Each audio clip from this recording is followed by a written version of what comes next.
as Esther said, my name is Leon Rodrigues, and a common error people make is that I am either from somewhere in South America or Mexico, and I'm sad to say that no, I am not. I'm descendant of Portuguese and African, and that's my last name. My grandfather was from Lisbon, Portugal, and so therefore the last name. And I just wanted to clear that up. So this morning, I'm very happy to have all of you with me. This is an important conversation. I did not ask Esther why she wanted to have this conversation. So as we commune together, think about why should we have this conversation about anti-racism and social justice, which is what Esther has asked me to talk about. Why should we have this conversation? Secondly, at Luther Seminary, we call this abide work. And this is an interesting acronym because first letter is for accountability. You cannot do this work without accountability. First of all, to God. Secondly, to each other. And I love this acronym because it also talks about our abiding with each other, as well as how we abide with God. And God has called us, as His creation, to abide with each other, to abide with the fullness of the earth. The second letter is, the B is for belonging, I is for inclusion, D is for God's diversity, which He wisely created, and the final one is what is commonly called equity, which I call justice, right? Another word for equity is justice. And that's what we want to talk about this morning. Let's go to the next slide here. Let me just introduce myself a little. I think Esther mentioned to you that I am the Director for Diversity, Equity, Inclusion, and Belonging. That's the title that was given to me. I hope we can find a title that goes more with abide. So please help me think about that. You know, higher education is always full of titles. And so I guess it's important to have some kind of title. I have been doing this work for many years. I've worked for a number of higher education institutions in Minnesota, and thank God for calling me to theological education. So I'm really happy to be in theological education. I have served as a pastor, but for a very short time, even though I grew up in a church. My dad was a pastor, a Baptist pastor, and so that's my background. But I was baptized as Catholic. I was born and baptized in the Catholic Church. I was First Holy Communion and Confirmation. I attended Catechism. So I do understand a little bit about the liturgical church, right? And now I'm in love with the Lutherans. But I do bring a background of multiple ways in which we configure ourselves as communities of faith. The church I pastored was called Mosaic, and it was a multicultural, reconciliation-based church in the Frogtown neighborhood of St. Paul. That church still continues to this day, but not in the same area. It is in Maplewood now.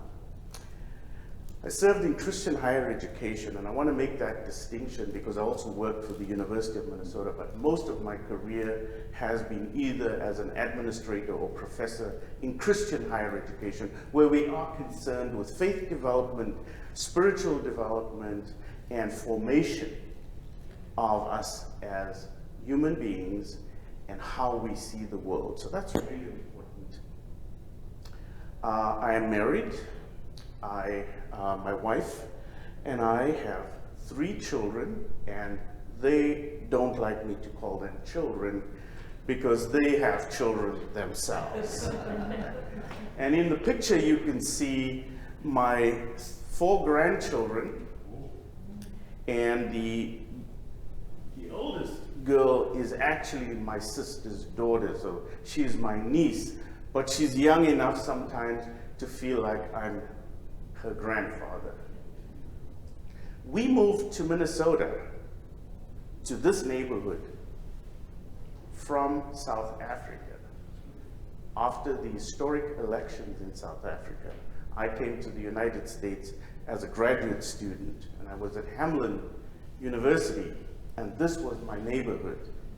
I used to walk to Hamlin from this neighborhood or ride an old bicycle that I bought at Goodwill to Hamlin.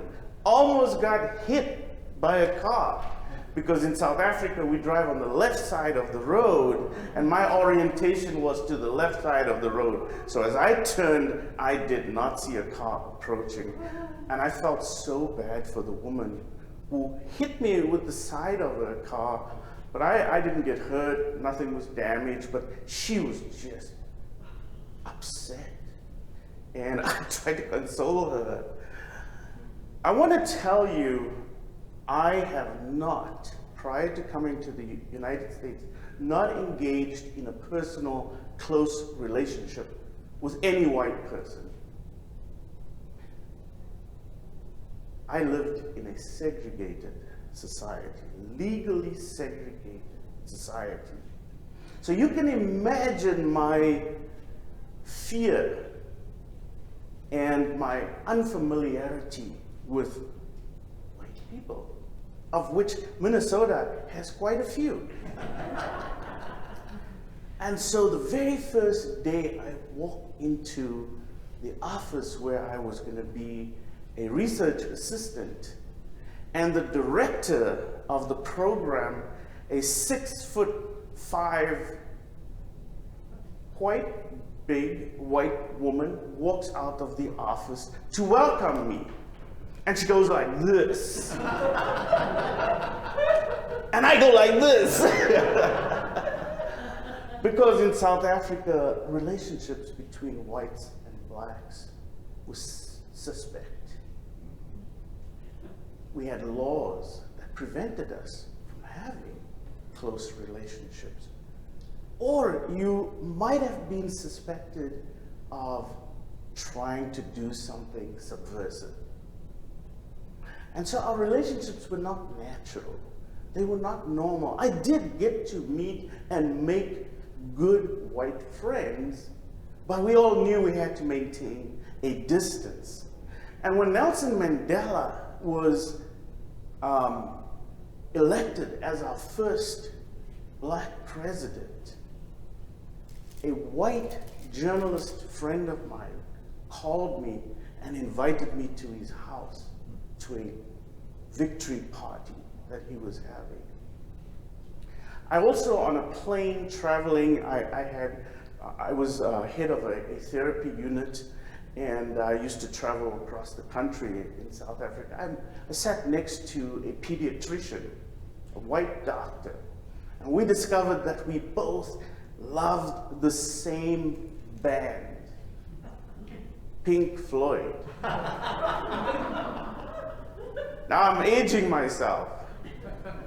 And as I was traveling to his hometown for a meeting, he said, "Come and have dinner with me and my wife." It was scary driving my rental car into what was called a white neighborhood,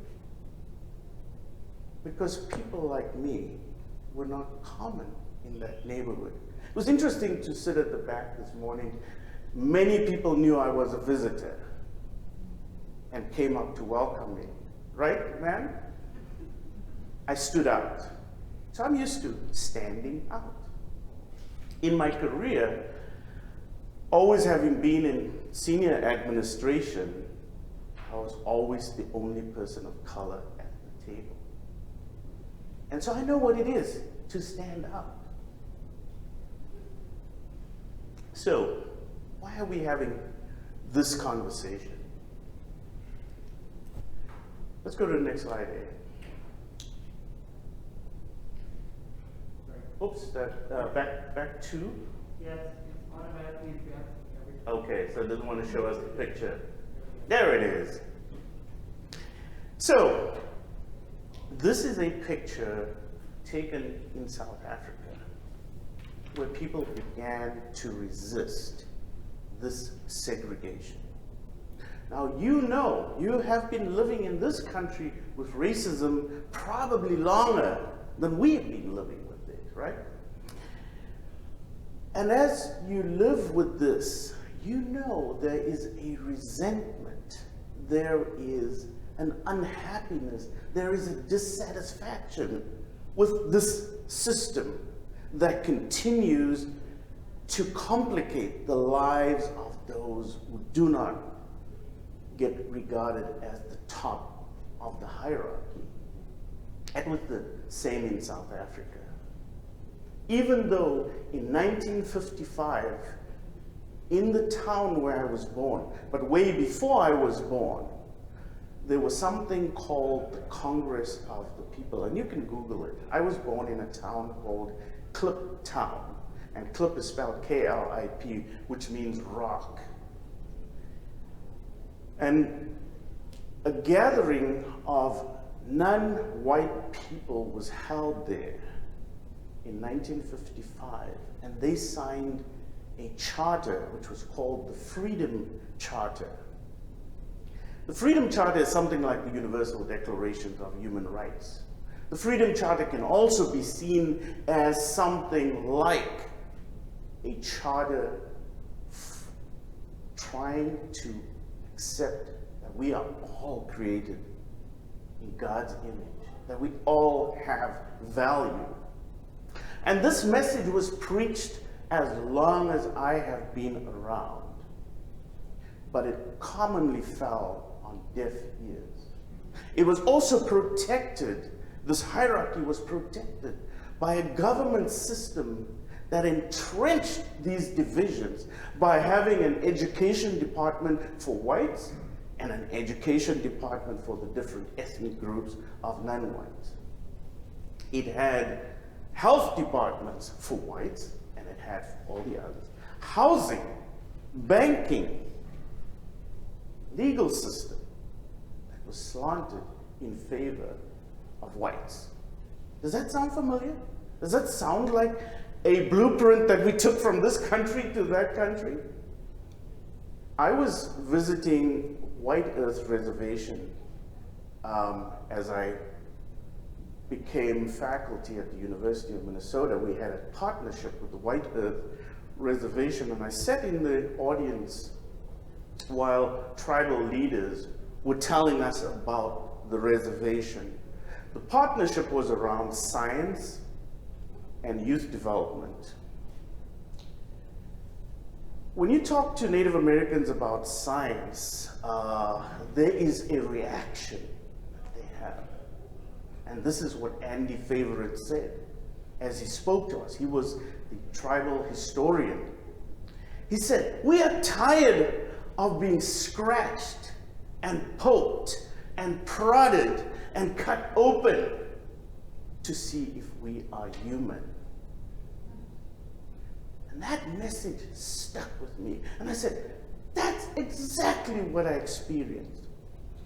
So in 1976, I had just was about to complete high school. Riots broke out in my community. Now this was way after the 1960 massacre in Sharpeville in South Africa. And please Google these things. I didn't know what a riot was because it was too dangerous to stand up against the white government. In fact, when I would ask questions of my dad, "Dad, why this and why that?" Because we would go to town to pay our bills, and as we would arrive in town, we could not go into a restaurant or a cafe to get a cup of coffee and a sandwich. We had to go around the back and go to a door to get a sandwich. And we had to sit on the sidewalk eating it. And I would peek inside of the restaurant and say, wow, white people are so fortunate. They get to live like kings and queens while we have to sit on a dirty sidewalk. So when this protest happened in 1976, it started with school kids who protested against the government making the state language mandatory for all racial groups. And the state language is called Afrikaans. And this language is one that not many people were familiar with, because we all had our own different languages. Now, I was familiar with it because I learned to speak it. But if you did not learn to speak Spanish, and the school said you had to pass Spanish in order to get your senior diploma, might put you at a little bit of a disadvantage. And that was exactly what the government was doing, because you see, South Africa was attracting multinational corporations from across the world to come and create factories in South Africa, in which both my mom and dad worked, and they were paid very little. And South Africa was doing this because they were enriching this government, and they could buy the best arms in the world. South Africa even had a nuclear program. Thank God, after 1994, they are one of the first countries to ever give up their nuclear capability. In fact, South Africa was providing Israel with arms, including nuclear warheads. So, how did this country of 5% whites get the best for this minority population? Through power, military power, economic power, and then, of course, teaching every black person that they were inferior, and entrenching that idea that you are inferior through providing inferior housing, inferior education, inferior health. We can talk from now till midnight tonight about all of the disparities we saw, including my own life.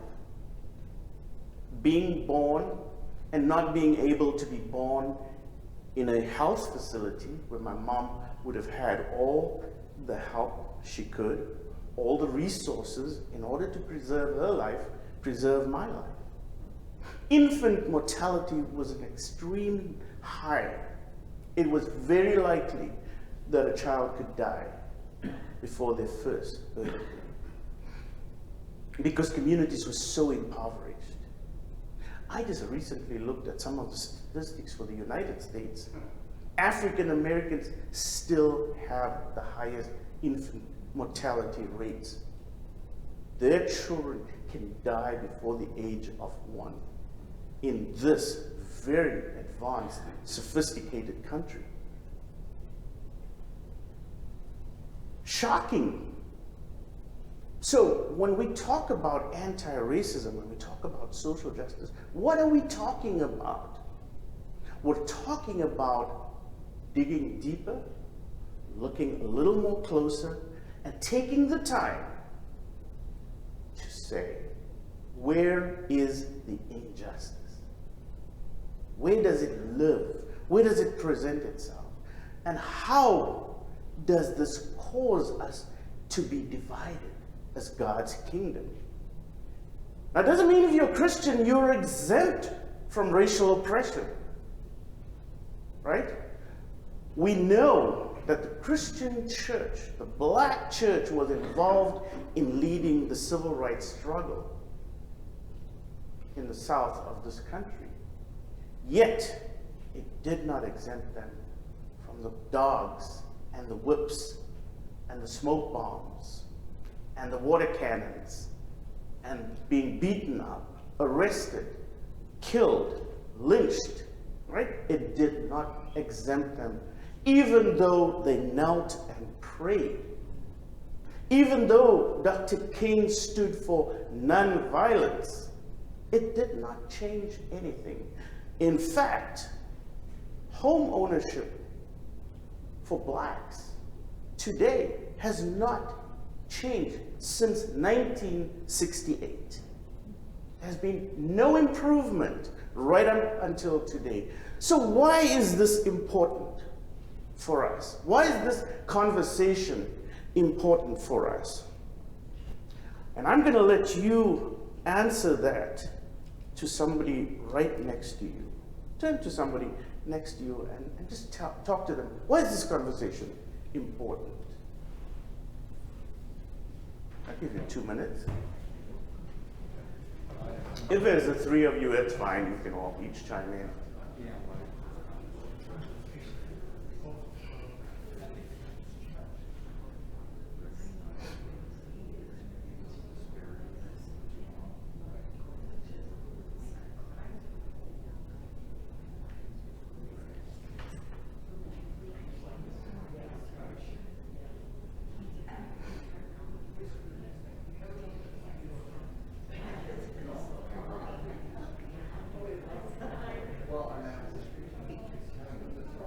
Okay. I'd love to give you more time because I think this is an important conversation. But why is this conversation important for us today? And please just shout it out. Esther, we have until 11? 11:30. Thank you. Why is this conversation important to us? Well, I think history is important to all of us because we know history is a better understanding of what's right here. And if we don't understand history, Yes. we're taught about history, and we're sort of just thinking this is normal or whatever. Yeah. I think history is important. Yeah. And we need to know history to understand what's happening right now. Yeah. Yeah. History matters, right? Anybody else? Why is this? There you go. Well, I think it's just because it's like running an engine. If you got a full engine, like an 8-cylinder, and you're running on 4 cylinders because that's the only people you're allowing, the rest have to carry an anchor behind them all the time because your ship or whatever you're driving isn't going to be going at full bore. We're running about half speed in this country, really, with what we're doing because we've never recognized the racial injustices that we're based upon, our history, our foundation, our roots. If you want to grow a tree, you know what your roots are. Yeah. You gotta have good roots, rootstock. And our roots are based in historically racist ideology, and it still carries on to this day. Yeah. You know, George Floyd died. What was their first statement? You know, it wasn't because they sat on his neck for 9.5 minutes. It's because they had a police report to justify their actions. Yes. Go back and look at that. They didn't fire him right away like they said they were going to. You know, it took weeks before that happened. Even though now they're claiming they fired him right away. Well, it's all, we're based on racism. I mean, that's our country. I mean, that's, and you talk to good Christian folks, my folks included, they won't have a conversation because they don't see color. Yes. Well, saying that stops the conversation, then you can't go any further. So Correct. you're dead in the water, so the whole thing's over, even with good Christians. Yeah. That, I don't know, so, I don't know. We're out. Yeah, absolutely. You're just screwed, you know? Yes. I'm so glad you said that, because what would this country be if we didn't have inequality? We are losing billions per year because of the achievement gap in education, because we are not producing the kind of people that can help us resolve some of America's most complex problems. So inequality actually costs us. There is a very interesting study you can read by an organization called Policy Link that will show you how much we lose even in Minnesota per year because of inequality. So I would love to have more of you talk about why this conversation is important, but let's go to the next slide. And I want to tell you, these conversations make people very uncomfortable, right? Just think about how are you feeling now? trauma is part of our experience. The fact that we have been divided and not have these godly relationships with those whom God had created is a trauma, because God created us to have fellowship with each other. He created Eve because he said, I don't want you to be alone. And Jesus died to unite us. John 17. So trauma is part of our experience. And then the trauma that lives in our society from the hurt that we see. And don't let anybody tell you that white people don't feel that trauma. Because every time I have a talk like this, I make people feel guilty. And it's not that I attempt to make them feel guilty, it's the trauma. How do you feel if you know you were not subject to unequal systems? We call it bystander guilt. So we all face this trauma, and we have to deal with it. Trauma, unresolved, leads to dysfunction. And maybe that's the dysfunction we're seeing right now. The second thing I always say to people is we must develop the emotional capacity to do this work and not let the first response that I react to, I try to use less violent language, some people call it triggers. That first response where somebody says, I don't think that's true. How do you know? Maybe give that person the benefit of the doubt. Say, what if it were true? And I have lots and lots of African American clergy friends who said, I'm so tired. Just this past week, a pastor called me. He said, I'm so tired of telling people about the oppression that I feel. In fact, the church, a group of churches in Florida, are trying to have what we had in South Africa, which was called a Truth and Reconciliation Commission. Yeah. He said, and he's from South Africa, and that's why he called me. He said, what do you think? And we both agreed that if you want the truth, that's fine. We've been telling it all along.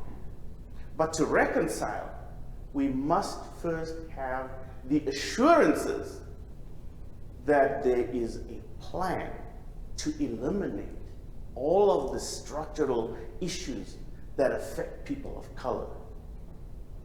There must be a commitment to the solution, not just hearing people pour out their hurt.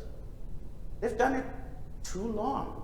And so when they continue to do it and nothing changes, they become despondent. And that's what happened in South Africa. That's why you saw that protest, was because people were tired of being disappointed. It's another layer of trauma. Exactly. Yes. Let's go to the next slide. So this slide might be a little difficult for you to see. But as I said, we have to develop the skill, the capacity. And the first thing I always start with is the awareness, is listening to people's stories. There's a lot of movements now that are around storytelling, where people can share their hearts with each other. But like I said, that is just the beginning. People also want the assurance that when I tell you my story, when I tell you my truth, that you acknowledge it and you don't begin to argue with me, because I've lived it and you may not have lived it. The second is, what knowledge do we have? What books are you reading? Are you reading books that inform you? And there are some really great books that have just come out in the past 10 years. In fact, there are books that are way longer than that. Things like Faces at the Bottom of the Well by Derek Bell. There are books by different people that have written, even Dr. King's book, Strength to Love, told us these truths. But most recently, Ibram Kendi came out with a book on anti-racism. Lisa Sharon Harper on the 1619 Project, or her latest book called Fortune, where she recounts the stories of her family. So there's a lot that we can learn. Knowledge is what we need. And people will fail and will falter when they don't have knowledge. The next thing we need to learn is the skill. And this is part of what I do at Luther, is to develop the skill. How do we engage? And I think that's why Esther invited me, because she wants to see all of us have the skill to engage in the very tough work of dismantling racism in this country. I look to the church as setting the example, as taking the leadership. Now, Bishop Desmond Tutu just died in December, and I knew him personally. And Bishop Tutu once wrote a letter to the President of South Africa. In fact, we called it the Prime Minister at the time. We're based on the British system, so we had a Prime Minister. And he wrote to John Foster, who was the Prime Minister, and he said, this was after the 1976 riots, where these school children had marched and were shot and killed by the military and by the police. And he said, look, you're a father too. You have children too. How could we kill these children just because they're black? And the Prime Minister wrote back to him. Desmond was a young Anglican priest at the time, and said, the church's job is just to pray and hold services. Stay out of politics. I beg to differ. The church's job is to do justice and to walk humbly with our God. That's our job, right? Of course, prayer, singing, loving fellowships with each other encourages, inspires, and builds a godly community. But it seems like a contradiction when we're doing all of that and we're overlooking the inequalities, the hurts, the traumas of this society. And we become indifferent to the challenges, the struggles. The children were underserved. The communities were underserved. I was looking at some statistics on home loans and how deeply entrenched in the finance system racism is. And one of the things we've always talked about, and many of you know this during the 60s, the issue of redlining, right? Well, black neighborhoods were redlined as low income and low value, and white neighborhoods were high value neighborhoods. And we still see some of that today. A house in St. Paul, the very same house square footage is very different to a house in Edina, right? They could even look the same. They could be identical. So we know historically, as both of you said, there was some unequal system. But what I looked at was loans. Who gets loans? And in the loan industry, loan officers often assumed that black families would not be able to pay those loans. They might default on those loans and would make a decision not to grant a loan. They were seen as untrustworthy or unreliable, couldn't hold a job. Think about all the stereotypes, right? If we do not learn to address our prejudices, And you know what was interesting about looking at that? So the mortgage and the realty industry said, we cannot discriminate against these families. But in most recent cases where banks were sued for discrimination, Wells Fargo being one of them, we found that in the settlement, first of all, they wouldn't go to court. The data was all there. But in the settlement, Wells Fargo was found to have paid a settlement. But when they looked at the data, they found that Wells Fargo was actually attracting people into predatory lending.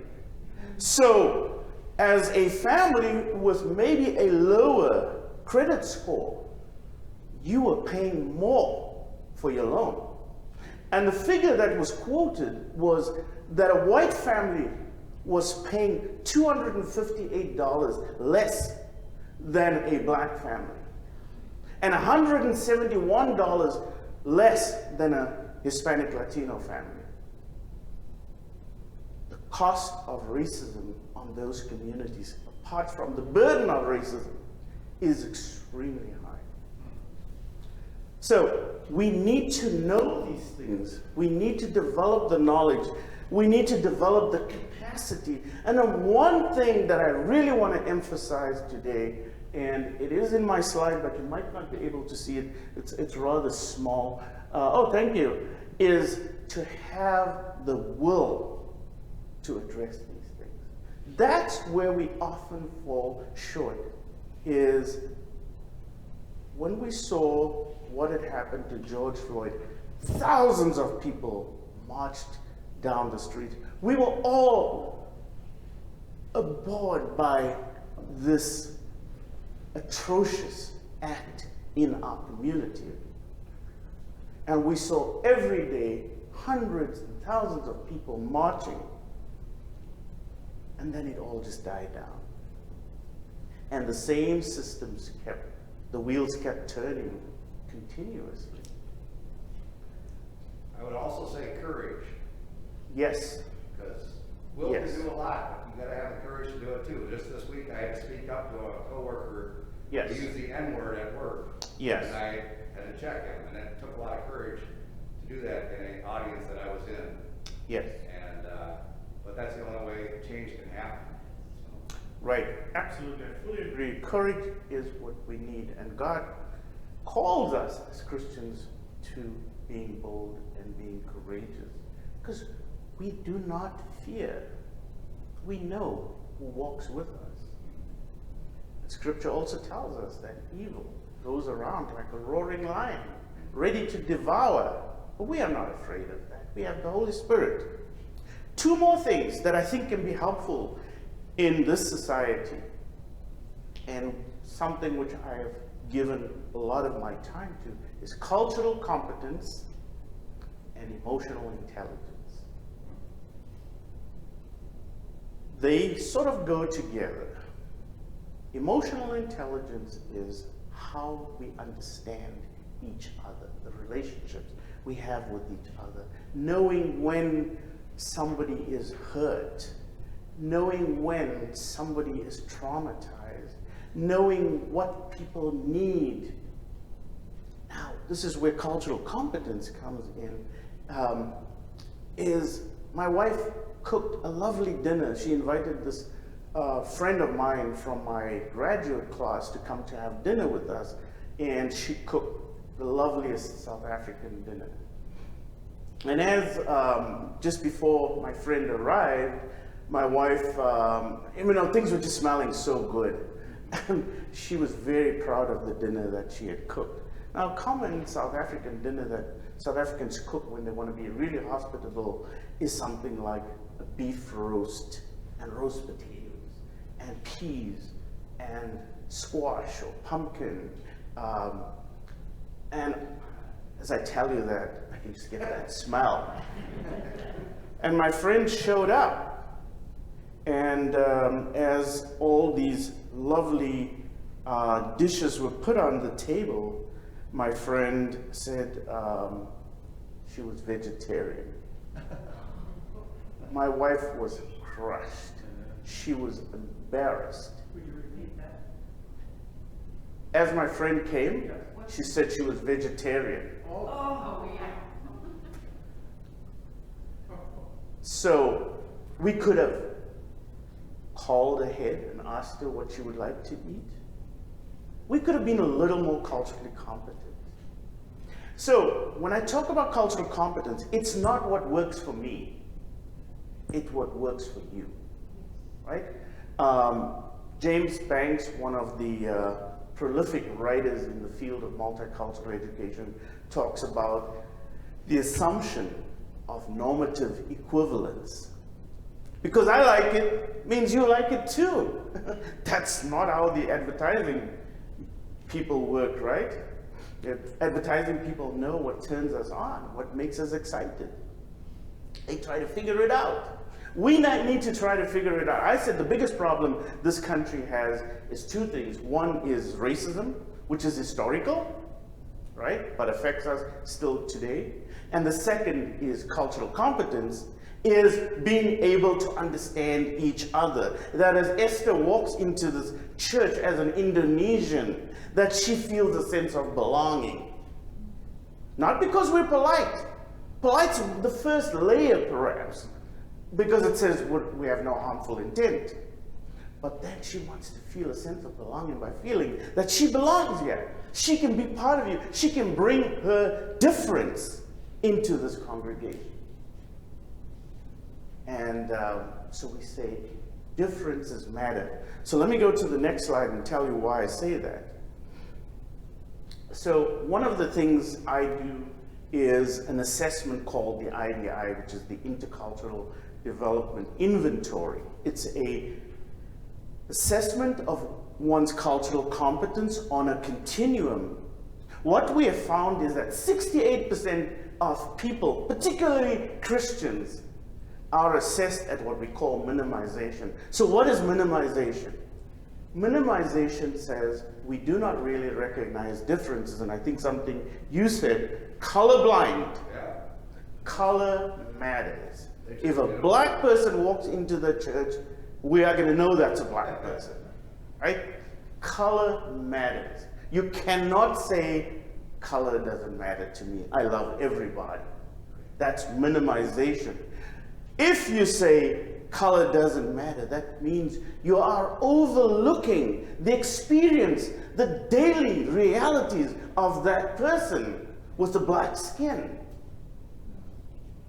So being polite, of course, but even being polite can be a culturally based approach, right? So there's some countries or some groups that you would go to, not during COVID, but if you extended your hand, that might not be appropriate, right? I had a Muslim student in one of the classes I was teaching, and I usually am early in my class, and she and a few friends were early, and I went over to greet her and say hello, and I reached out my hand and she did this. And she said, I am not allowed to touch the hand of a male that I'm not married to. So we need to understand these so that we know how to engage with each other. So those are the two things. When we talk about minimization, we're talking about universalizing our experience. We don't have the same experience. When I go to the state fair, when I go to art shows, in fact, just recently, my wife and I did a lot of camping. We bought an RV and we were going camping. There were no people of color in the campgrounds. So as we drove in, we have a beautiful truck, we have a beautiful camper. Most folks say, oh, you know, that's acceptable. Until they looked through the windshield and they saw a brown face. And the question was, is this a safe brown face or is this an unsafe brown face? Are they coming into our neighborhood now? Are they coming into our space? And I was very uncomfortable in that campsite because I saw how people were staring at me and my wife. Now, we were rookies, so we must have done a lot of things wrong. And that added to the type of stereotype. Just look at them, and you can just think about all the thoughts. So, universalizing our experience will not help. We do have to acknowledge that every black person in this congregation, in this community, even if they are married to your daughter, has a very different experience. I have 2 son-in-laws who are both white, and they know our dinner conversations, our lunch conversations are very different because we question them. What do you know? What have you done? How have you spent the time to address this issue? And I'm thankful to God that these are 2 young men that I am very, very proud of. So universalizing does not work. Just being polite is okay, but we need to go deeper to build the bonds and the friendships and the relationships that are fundamental to us overcoming this racial divide. Now, we don't only stop at the relationship, but the relationships are important for us to work together. I always say to young folks who are just newly married, if you have an argument with your spouse, try holding your spouse's hand and having that argument. It's not easy, right? But you have to remain a bond. And that is the bond we're looking for, as we both are dissatisfied with the status quo in this country.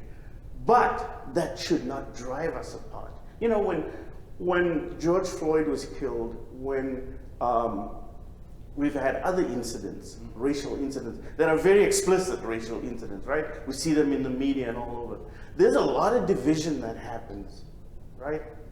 Oh, he was probably doing something wrong. That's why the police had to arrest him. Think about Dante Wright. He shouldn't have resisted arrest. Well, it didn't mean he had to end up dead. So we find that we get divided. Our social attitudes cause us to get divided. What if we talk with each other and try to understand the layers and layers and layers and layers of oppression that black communities face, the distrust that it leads to, so that an encounter with the police between myself and the police and a white person and the police becomes a very different encounter. Amen. Right? My encounter with the loan officer at the bank becomes a very different encounter. Imagine me walking into a meeting or the bank or wherever with a Black Lives Matter t-shirt on. What kind of response am I going to get if I have to make myself vulnerable? I cannot wear a Black Lives Matter t-shirt. I have to dress appropriately because I don't know that bank manager. I don't know that loan officer. I don't even know if the doctor will take me seriously or will relegate me to a stereotypical knowledge of who I am. And so let's talk about doctors. If we're going to universalize why are black women dying at the rate that they are during childbirth? Why are children dying at the rate they are before their first birthday? So we have to ask those questions. And so imagine if you're vulnerable, but you are so committed to racial justice that you're wearing a t-shirt with that on your t-shirt. How is that person who doesn't have what I mentioned earlier, the emotional capacity, the intellectual understanding, the emotional intelligence, the knowledge, or the will to say, maybe I don't get it. And that's what I'm calling you today is, do you get it? how much time are you spending trying to get it? How much is the Holy Spirit prompting you, or you allowing yourself to be pushed into uncomfortable situations in order to address this? So brothers and sisters, we have work to do. I hope that what I've shared with you today will help be another stepping stone in your journey. Thank you all. Thank you, Esther. I know our time is up. Thank you. Maybe we have about 4 minutes left. Could we maybe have a question or so? Question? Yes.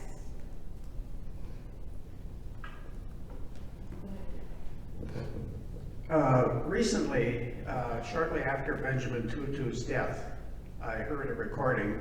I can't remember who it was. He was speaking, being interviewed by someone. Yeah. And I can't remember the question for sure. Something along the lines of, regret or whatever. And he said that we completely underestimated the depth of the damage done by apartheid. And when I heard that, I instantly transferred it to our context. Yeah. We have completely underestimated the depth of racism in America. Yes. We just don't know. Absolutely. Slavery ended 200 years ago. That's their issue. We don't have to worry about that anymore. Yeah. Yeah, we've completely underestimated it when we look at Fortune 500 companies, when we look even at the institutions that I serve in. We don't have the leadership of people who can help lead us into a deeper understanding of the damage and the ways in which we can resolve the damage together. Now, it is not up to black people to tell us how to resolve it. It's up to us all, right? Because then we're putting another burden on them. I do this work because I believe God has called me to this work, but I also constantly invite my peers into a depth that we all need, because we're all faced with this problem. Thank you, sir. Any other comment? I just want to say that I think it's scary for white folks to step into that area because it makes them vulnerable, like black folks. And who wants to put themselves into a vulnerable situation where, hey, I could lose my job if I speak up on behalf of this other person? Yeah. I'm doing great. I'm making $100 grand a year. This guy's only making 60. He's doing the same job, or whatever the situation may be. I'm not going to speak up on his behalf because now I could lose my $100,000. Yeah. And what good is that going to do to me? Right. Just, so. Yeah. And it's very vulnerable, and who wants to be in a vulnerable situation and put themselves in that situation for that other person? Yeah. We don't love like that. Right. So, Right. I don't know. And I want to say that speaking up doesn't mean there's only one issue, right? It's not just a black-white issue. Asians are also being killed, right? Hispanics are constantly being viewed, even though they've been here for many decades and many generations, are being viewed as foreigners, as go back to where you came from. LGBTQI folks are being pushed out because of their sexual orientation. People with disabilities are often overlooked for jobs, and even though they might have the intelligence, these are the issues that the church has to address. Thank you very much, Esther. Thank you.